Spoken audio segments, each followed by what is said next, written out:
Hi guys, welcome to another episode of Exclusive Risk Associates series. I have with me Director Certification Services Waqas Hasib along with me, and today we will be talking about all the implementation services that are being adopted by the companies itself that are going forward with the ISO 42001 and all the tangible benefits that they foresee as of now.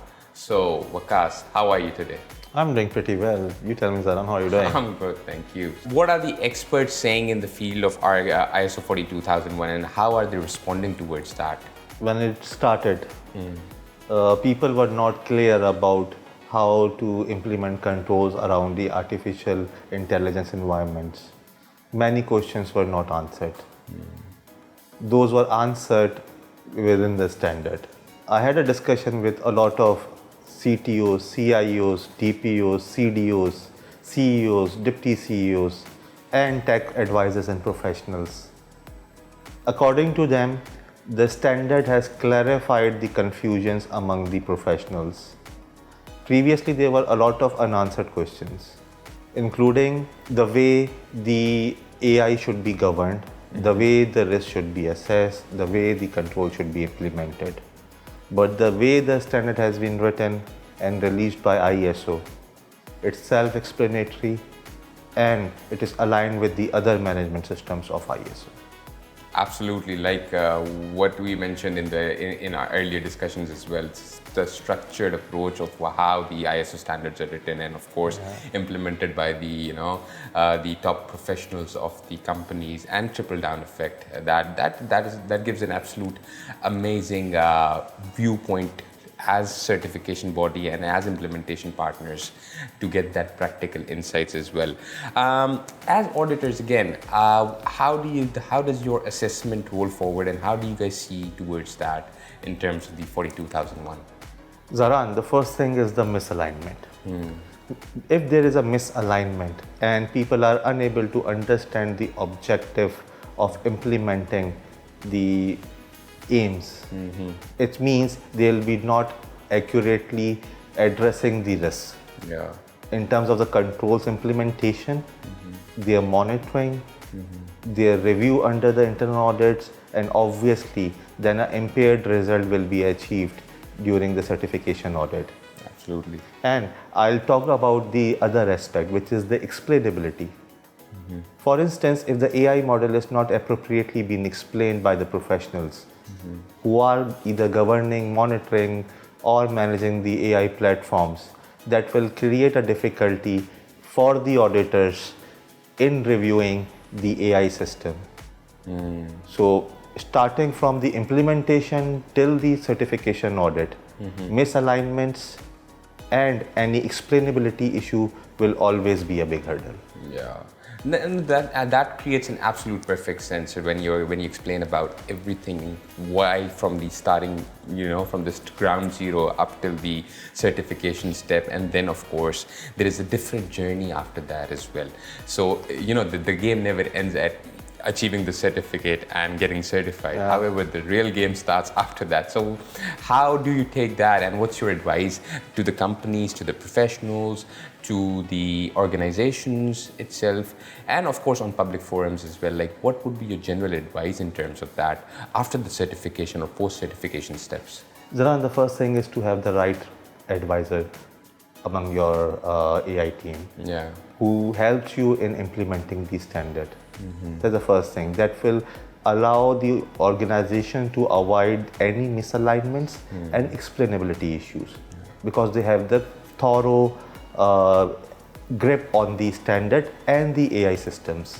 This is the first thing. Second comes through the aims itself.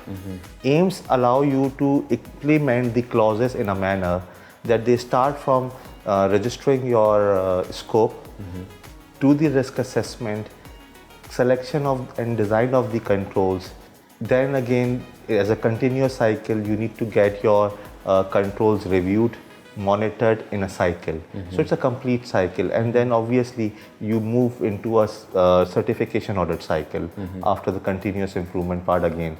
So you get your stage 2 done, you get your surveillance 1, surveillance 2, and then the recertification then. So it's not a one-time job, it's a continuous cycle. Achieving the certificate is something that you have done it at that point of time.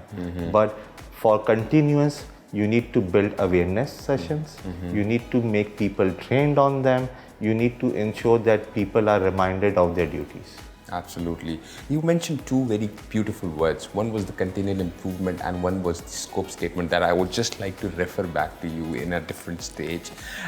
First, of course, the core essence of all of that certification is about the continual improvement. Whatever you are as at right now will not be as a situation at the later stage, of course. So companies firstly need to be dedicated enough to adopt to that continual improvement aspect. Other aspect that I would like you to reflect a little more is about the scope statement. And devising and locking down the scope is a very imperative part of this process. So how do you think that we can perform better into absolutely locking that scope so that our certification covers entirely every aspect? Zaran, the first thing is, as I said, having the right advisor. Yeah. The second thing is identifying the correct stakeholders. If any one of the stakeholder has been missed out, you'll never reach to the correct scope. And if you are unaware about the scoping of the aims, you will obviously get into a wrong implementation. So the strength of your implementation advisor makes you enable to achieve the certification and continually improving it. Since you were shedding light on about all of those scenarios before, we were talking about the implementation and the certification and the post-certification cycle. Now I would like you to shed some light over about the implementation challenges that has been facing the companies that are facing regarding the ISO 42001. So what's your take on that? AI frameworks they are using, or the technologies they are using, or the models they are using, the biggest challenge is the biasness among the models themselves. If the models are biased, what will happen? The outcome result will be unfair. Yeah. This is the one biggest challenge that organizations face, and is the risk on the artificial intelligence management system itself. Yeah. The second one is the transparency. The models those are used can be a black box model as well. Yeah. And once a black box model is being used, the biggest challenge is how to explain what is that black box model is doing. Yeah. So these two are the biggest challenges among the organizations which are using artificial intelligence. Your question must be like the other C-suite individuals. How to improve them. Yeah. How to overcome those challenges. The first thing is to maintain the documentation. Maintain the documentation related to the structure of the model structures. Then the documentation related to responsibilities, accountabilities, and who is to be informed. Yeah. Indirectly, they need to maintain the RACI matrices. Exactly. For the responsibilities, who is doing what. And they need to document it in such a way that can be also read by the other individuals and the stakeholders, and of course, so that they can be aligned on the same strategy. Yes, when the stakeholders come in, it means the accountability. Absolutely. So once they are accountable, they know what they are doing, you will be like heading into a direction for implementing the AI management system that will suit to the organization, and it will enhance the confidence internally and for the stakeholder as well. Yeah, and also I would like to add that all the issues that comes arising with those, be it internal or external, as you rightly mentioned, so that gives us a pathway to actually solve those issues or come to a resolution point where we can mutually align onto the resolution points. Zaran, what you solve is a risk. Yeah. And when it comes to the aims and the clauses of any ISO management system, it comes with the continuous improvement cycle. Yeah. And that is done through the risk management. Yeah. So it's a continuous cycle. no matter what you identify, it always goes through the risk management, then the continual improvement, again the reviews and the monitoring phase, and then the certification audits keep on flowing as per the requirement of the ISO. Yeah, and that also answers our questions in terms of what is the big picture regarding once this client is certified or an entity is certified. So that primarily that covers pretty much all the aspects as well, post certification and their, associated aspects. And Zaran, it's about the maturity. Yeah. The maturity comes within the cycle. And the cycle means like first year, second year, third year, fourth year. So the moment a client moves from first year to second year, it will obviously enhance its management system for artificial intelligence. And also the evolving technologies that they foresee and they adopt in those coming years, and the people they hire across those board to have a wonderful impact onto how or creatively how they can solve those problems also is an associated aspect that we literally take consideration with. So, I mean, this is wonderful. And now the big picture, coming back to that again, in terms of the ISO 42001, what's the value that our clients are looking for once they get certified? When they are certified, the first impression and the depiction of the environment would be that they have built their artificial intelligence systems, applications, infrastructure responsibly. They must have been like transparent. Their environment might be free of issues related to explainability. So the confidence of the reader of the certificate will enhance. So as well their decisions. Absolutely. And second is the internal maturity.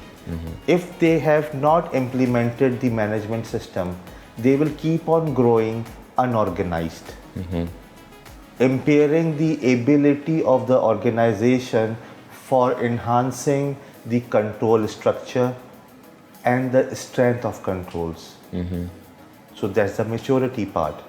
And the third is they will unlock the opportunities in front of the regulators, in front of the compliance experts or the people who are reviewing their systems, and also in the procurement cycles where they might get a preferred approach or a preferred buying ability from their customers.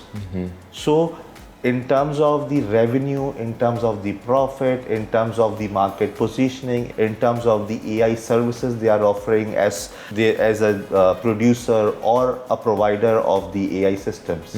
And obviously, even if they are a user, people would know how they are using the artificial intelligence systems. Absolutely, absolutely. So just to summarize that, and of course close out that, in terms of the responsible growth towards a springboard of those clients and those certification services that are being offered to those, so that they must approach toward it very cautiously and towards with a tailored approach. Correct. And when it's about the springboard, what happens is, as soon as something is identified to be fixed by the auditors or the reviewers or the people who are monitoring the AI systems, what will happen? They'll add the issue into the board. They will then perform a risk assessment and start improving the controls. So it's a continuous cycle yet again, and it will enhance the value for the organization, and a lot of respect will be given to the systems this organization is either providing, using or producing. Absolutely. Thank you very much, Waqas. It was again a very pleasure talking to you, and how well you explained the trajectory of all the 42001 criticalities and the nitty-gritty details. Again, it was a very thoughtful of you and very much enjoyable to us and the audience. Thank you guys for tuning in. In our next episode, we will be talking about the AI and the proof strategy that we'll be focusing on, and stay tuned.